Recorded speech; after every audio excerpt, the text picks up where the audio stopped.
प्रथम भाग से पाठ श्रवण किया। सत्संग योग द्वितीय भाग से गुरु नानक देव जी महाराज के वाणी का पाठ हुआ और गुरु महाराज के प्रवचन भी हम लोगों ने सुना। जैसे कोदाली से हम लोग खोद करके जल प्राप्त करते हैं का उसी प्रकार गुरु की सेवा शुश्रूषा करके शिष्य गुरु के संपूर्ण ज्ञान को प्राप्त करते हैं। देखो, जब तक यह जीव गुरु के शरण में नहीं जाएंगे तब तक कल्याण होने वाला नहीं है। इसलिए गुरु की भक्ति परम आवश्यक है। शंकराचार्य जी महाराज कहते हैं, शरीरम स्वरूपम तथा व कलत्रम यशच्चारुचित्रम धनम मेरु तुल्यम मनश्चैन लग्नम गुरुरग्नि पद्मे ततः किम ततः की। शंकराचार्य जी महाराज कहते कि शरीर बहुत सुंदर हो,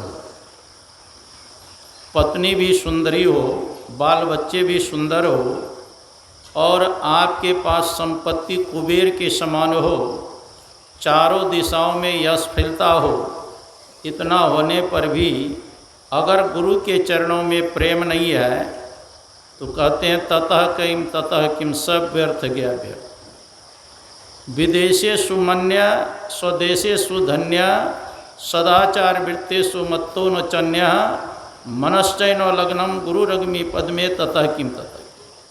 विदेश में भी आपका जय जयकार हो, स्वदेश में भी बहुत सम्मान हो, विदेशे सुमन्य स्वदेशे सुधन्य और सदाचार वृत्तेषु मत्तो न चन्य।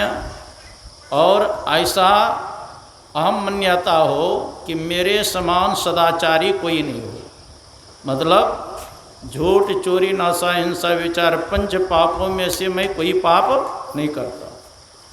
इतना होने पर भी अगर गुरु के चरणों में प्रेम नहीं है, श्रद्धा विश्वास नहीं है, तो कहते हैं ततः किम सब व्यर्थ गया, सब व्यर्थ गया। षडंगादि वेदे मुखे शास्त्र विद्या कवित्वादि गद्यम सुपद्यम करोति मनश्चैन लग्नम गुरुरग्नि पद्मे ततः किम ततः किम।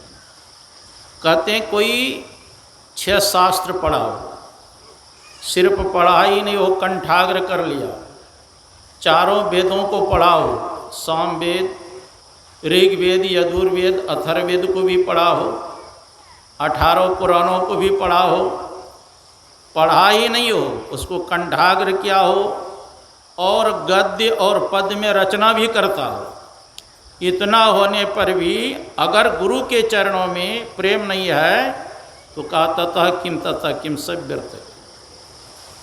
इसलिए गुरु महाराज कहते गुरु की भक्ति साधु की सेवा बिन कछु नहीं पाई हो। जब तक गुरु की भक्ति नहीं करेंगे, संतों की सेवा नहीं करेंगे, कुछ प्राप्त नहीं हो। देखो, पहले माताएं लोग अपने पुत्र को झूलना पर झुलाती हुई ब्रह्म ज्ञान का उपदेश करती थी। मदलसा अपने पुत्र को झूलना पर झुलाती हुई क्या कहती थी? शुद्धोसी बुद्धोसी निरंजनोसी संसार माया परिपर्जितोसी संसार स्वप्न त्यज मोह निद्रा मदलसा वाक्य मुवाच पुत्र। हे बेटा, तुम तो शुद्ध स्वरूप हो, तुम तो ज्ञाना स्वरूप हो, तुम तो कल्याणा स्वरूप हो, तुम तो निरंजन स्वरूप हो, मल माया से रहित है। और सबसे छोटा पुत्र था जिसका नाम का था अलर्क। मदलसा कहती है, बेटा अगर परम कल्याण चाहते हो तो 7 व्यसन से दूर रहना। वो 7 व्यसन क्या है? कद्युतम च मद्यम पिशितम च वेश्या पापार्धि चौर्यम परदार सेवा एतानि सप्तानि विष्णानि लोके घोराति घोरम नरकम नियंति। बेटा अगर परम कल्याण चाहते हो, द्युतम, द्युत मतलब जुआ, जुआ मत खेलना। अरे जुए के चलते तो महाभारत हो गया ना।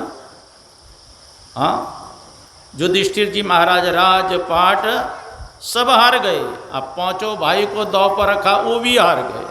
अंतिम में द्रौपदी को भी दौड़ रखा, वो भी। कितनी फज्जती हुई, दुशासन ने भरी सभा में पकड़ के द्रौपदी को लाए और दुर्योधन ने आदेश दिया वस्त्र हरण को। अब कल्पना कीजिए, एक सम्राट राजा की रानी है, भीष्म पितामह बैठे हैं, द्रोणाचार्य बैठे हैं, कृपाचार्य बैठे हैं, देश विदेश के राजा महाराजा बैठे हैं। अब बीच सभा में कहते हैं इसको निवस्त्र करो, और द्रौपदी देखती है सब मुड़ा झुकाए हुए बैठे हैं सभा में, चूस शब्द कोई नहीं बोल रहे हैं। जब कोई सहायता करने वाले नहीं होते तो भगवान का स्मरण करते हैं ना। दुख में सुमरन सब करते हैं, सुख में भगवान को कोई नहीं करते। पुकार करती है, दुख हरो द्वारिका नाथ शरण में तेरी, बिन काज आज महाराज लाज गई मेरी। पांचों पति बैठे मौन कौन गति होई, ले नंद नंदन के नाम द्रौपदी रोई। करी करी बिलाप संताप सभा में टेरी, दुख हरो द्वारिका नाथ शरण में तेरी। पुकार करती है, भगवान उसके साड़ी में ही प्रवेश कर जाते। कवि ने लिखा, साड़ी बीच नारी है कि नारी ही की साड़ी है कि साड़ी ही की नारी है। साड़ी से द्रौपदी बनी हुई थी कि द्रौपदी से साड़ी बनी हुई थी। तो शासन के भुजा में 10,000 हाथी का बल था। खींचते खींचते साड़ी का अंबार लग गया, लेकिन साड़ी का अंत नहीं हुआ। अंतिम दुशासन थक करके मूर्छित होकर गिर गए, उनकी इज्जत बच गई। जब युधिष्ठिर जी महाराज राजगद्दी पर बैठे, अब भगवान कृष्ण एक दिन आए, तब उल्हाना देती थी द्रौपदी, केशव आपने मेरी साड़ी के तो अवश्य रक्षा की, लेकिन जब साड़ी की फज्जती हो गई तब रक्षा किए, आप पहले क्यों नहीं आए। भगवान ने कहा, द्रौपदी अपनी गलती अगर मनुष्य का पहाड़ के समान हो, उसको सुई के नोक के बराबर भी नहीं समझते हैं, और दूसरी की गलती अगर सुई के नोक के बराबर हो तो पहाड़ के समान। तुम बताओ क्या कह करके पुकार रही थी, दुख हरो द्वारिका नाथ। तो हमको दिल्ली से द्वारकापुरी जाना पड़ा, द्वारकापुरी से दिल्ली आने में लेट लगेगा कि नहीं। जब तूने कहा हृदय से मेरे हृदय में विराजमान हो, रक्षा करो, तो मोको कहाँ ढूंढे बंदे, मैं तो तेरे पास में खोजी हुई तुरंत मिल जाए यहाँ पल भर की तलाश। तुम्हारे पुकार में देर थी, हमको आने में नहीं। भगवान कृष्ण गीता में अर्जुन से कने कृपा किए, कहते हैं ईश्वरः सर्वभूतानां हृदय से अर्जुन तिष्ठति, भ्रम्यान् सर्वभूतानि अंतरूढ़ानि माया। हे अर्जुन, वह ईश्वर सभी भूतों में भ्रमण करते हुए सबके हृदय में तिष्ठित है। भूत मतलब एक तो शरीर में भूत लटकाता, ये नहीं, पंचभूतात्मक मतलब मिट्टी जल अग्नि वायु आकाश। वो परमात्मा मिट्टी के भी अंदर है, जल के अंदर है, अग्नि के अंदर है, वायु के अंदर है और आकाश के भी अंदर। वो तो सर्वत्र है। जिस मंत्र के हम आप जप करते मंत्र में ही इष्ट व्यापक रहते। जैसे आपका अंतःकरण पवित्र होगा, वैसे ही आपके इष्ट दर्शन दे। तो हमारे पुकार में देर है, आने में देर है। तो ये सब घटना क्यों घटित हुआ? अरे जुआ के चलते है ना। का बेटा परम कल्याण चाहते हो, जुआ मत खेलना। द्यूतम च मध्यम, मध्यम कहते हैं श्राप को।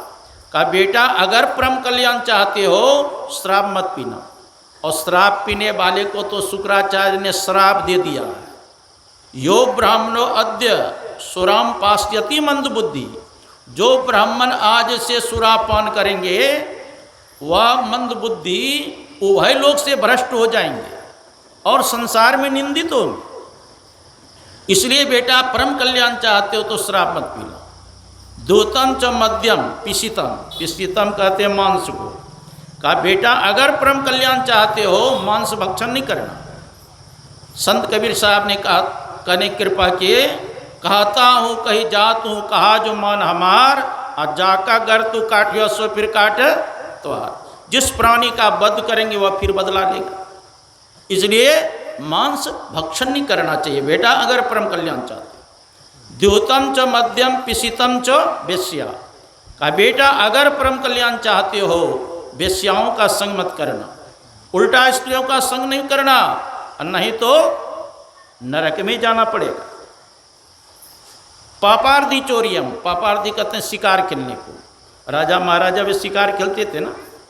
चित्रकेतु राजा किसे कहा था, नारद जी ने देखो जिस जिस प्राणी का तूने वध किया है, आकाश में तुम्हारे बदला लेने के लिए खड़े हैं, जब तुम्हारा शरीर छूटेगा सब बदला लेगा। तो जिस प्राणी के वध करेंगे वो बदला लेगा। तो बेटा अगर परम कल्याण चाहते हो शिकार मत करना, चोरी मत करना, जिसमें तुम्हारा अधिकार न हो उसको लेने का कोशिश मत करो, नहीं तो घोराति घोरम नरकम नयंती, नहीं तो घोर से घोर नरक में जाना पड़ेगा। तो मनुष्य शरीर मिला है किस लिए? परमात्मा की भक्ति करने। एक नाम का जप करें, परमात्मा के बहुत नाम है। भगवान शंकर ने कहा सप्त कोटि महामंत्राचित विभ्रंशकार कहा एक वो महामंत्रो गुरुरत्तक्षरद्वयम्। संसार में 7 करोड़ महामंत्र है, सभी मंत्र चित्त को भ्रमित करने वाला है, लेकिन 2 अक्षर जो गुरु मंत्र है वह सभी मंत्रों का राजा है। इसलिए कहते हैं गुरुर् ब्रह्मा गुरुर्विष्णु गुरुर्देवो महेश्वरा गुरुर साक्षात परब्रह्म तस्मै श्री गुरुवे नमः। ध्यान मूलम गुरुमूर्ति, पूजा मूलम गुरुपदम, मंत्र मूलम गुरुवाक्यम, मोक्ष मूलम गुरु कृपा। ध्यान किसका करना चाहिए? का गुरु मूर्ति का ध्यान करो। पूजा किसकी करनी चाहिए? का गुरु की चरण कमल की पूजा करो। किस मंत्र का जप करना चाहिए? जो गुरु मंत्र बता दे उस मंत्र का जप करो। हम मोक्ष मूलम गुरु कृपा, और गुरु कृपा कर दे तो मोक्ष मुक्ति मिल जाएगी, क्योंकि बिना गुरु की कृपा पाए नहीं जीवन उद्धारा है। जब तक गुरु की कृपा न हो तब तक जीव का उद्धार नहीं होने वाला है। अगर गुरु कृपा कर देता पल में कर दे निहाल भजो सद्गुरु, एक पल में गुरु निहाल कर देंगे। इसलिए गुरु की शरण में जाना चाहिए और गुरु से युक्ति जान करके साधना करना चाहिए। हम लोग भी गुरु महाराज के भजन में भी है, तन मन धन को अर्पी गुरुपद सेव करो। तन मन धन कहते हैं सब गुरु को समर्पण करके गुरु की सेवा करेंगे, उससे युक्ति जान करके एक नाम का जप करें, एक रूप का ध्यान करें, दृष्टि योगनाथ अनुसंधान करें तो परम कल्याण होगा। ये आप लोगों से थोड़ा सा कहा। बोलिए श्री सद्गुरु